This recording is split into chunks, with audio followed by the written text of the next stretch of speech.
करता येतो हे जिवंत आणि ज्वलंत उदाहरण डॉक्टर बाबासाहेब आंबेडकरांनी आपल्याला दिले. श्रोते हो, या अशा परिस्थितीमध्ये माणूस माणसाला ओळखत नव्हता. समाज कुठेतरी भरकटत चालला होता. वेदनेचा डोह कोसळत होता. आणि अशातच 14 एप्रिल 1891 साली तो सूर्य उगवला. प्रिय रमो, तूही तुझ्या तब्येतीची काळजी घे. शक्य झालंच तर गंगाधरला वाचवण्याचा प्रयत्न कर. अगं मी तिचं एक वेळचं जेवण करतोय. गंगाधरच्या इलाजासाठी नाही ग मी पैसे देऊ शकत. मला माफ कर. ते पत्र घेतलं. ते पत्र कोलंबियातून भारतामध्ये आलं. रमाईला वाटलं की डॉक्टर बाबासाहेब आंबेडकरांनी मनी ऑर्डर केली आहे. ती धावत गेली. तिने ते पत्र उघडलं. त्यात लिहिलेला पूर्ण मजकूर वाचला. निवारा देतो, आश्रय देतो हा भाग नाहीच आहे. आपण ज्यांना निवारा देतो, ज्यांना आश्रय देतो, त्यांना चांगल्या प्रतीचं शिक्षण, चांगल्या प्रतीचं अन्न आणि चांगल्या प्रतीची राहण्याची व्यवस्था त्यांची झाली पाहिजे. हाच आमचा मानस होता. आज या निमित्ताने आपण बघतो की अनेक ठिकाणी ही जयंती वेगवेगळ्या स्वरूपात साजरी होते.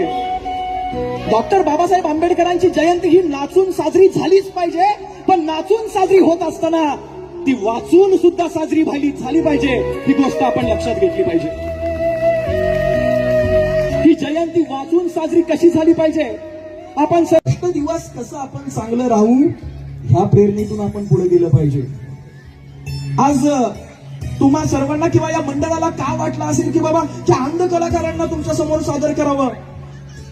त्याचं कारण एक आहे की आपल्या शरीरातला एक अवयव नसेल ना तर त्याची किंमत काय असते हे तुम्हाला समजावं. त्याकरता हा कार्यक्रम आजचा आहे, हे विसरू नका. रसिक श्रोते हो,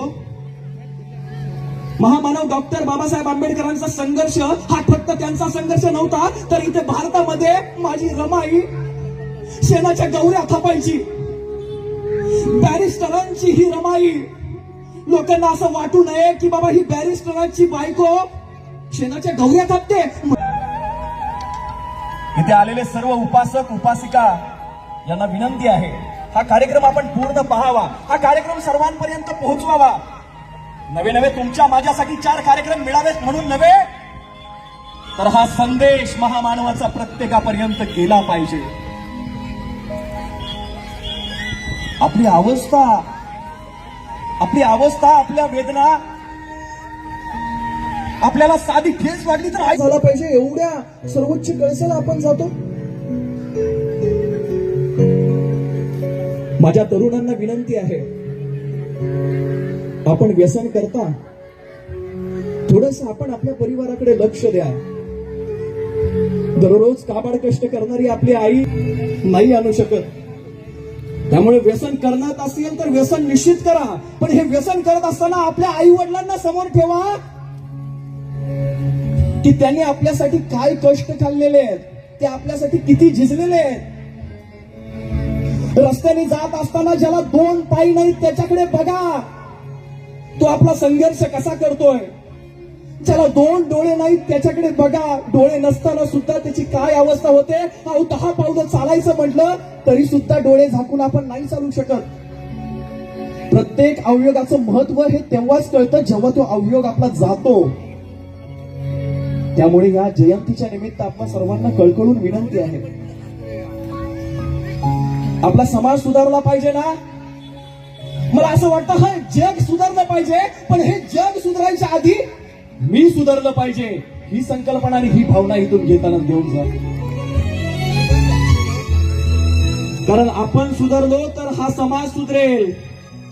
समाज सुधारला तर हे कुटुंब आपलं सुधरेल. कुटुंब सुधारलं तर आपला हा परिसर सुधरेल. परिसर सुधारला तर तालुका सुधरेल. तालुका सुधारला तर जिल्हा सुधरेल. डॉक्टर बाबासाहेब आंबेडकरांना वाटलं नसेल का हो, जाऊ दे ना, मरू दे ना तिकडे, मी एकटा शिकलोय ना, मी आई शाळामध्ये दोन लाखाची चांगली नोकरी, क्लासवन अधिकारी कुठल्याही आंतरराष्ट्रीय स्तरावर कुठल्याही देशामध्ये जाऊन मी केले असतं नोकरी. मला काय पडलं या समाजाचं? पण नाही. डॉक्टर बाबासाहेब आंबेडकरांनी लढा जो दिला, जे शिक्षण घेतलं, ते फक्त स्वस्वार्थासाठी नाही, ते तुमच्या माझ्या हितासाठी घेतलंय. हे आपण का विसरतो? पहाटे पहाटे शेणाच्या गौऱ्या थापायला रमाई जायच्या. रुपये करून असं त्यांनी 30 रुपये ते साठवले, त्याची गाठ बांधली, मनी ऑर्डर केली. डॉक्टर बाबासाहेब आंबेडकरांना परत ती पाठवली. कुठे? कोलंबियामध्ये.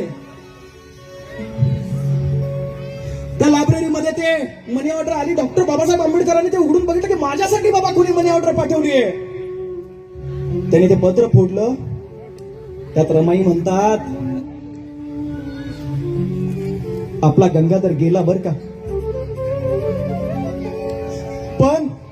पण हे फक्त आपल्या कुटुंबाचं नाही, तर आपल्याला आपला देश जुळवायचा आहे. आपल्या या देशासाठी बाबासाहेब तुम्ही एक वेळ नाही, तुम्ही 2 वेळ जेव्हा.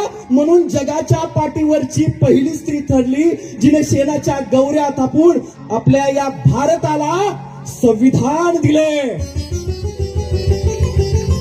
शेणाच्या गौऱ्या थापून आपल्या नवऱ्यासाठी 2 वेळच्या जेवणाची सोय करणारी जगातली एकमेव माता म्हणजे माता रमाई.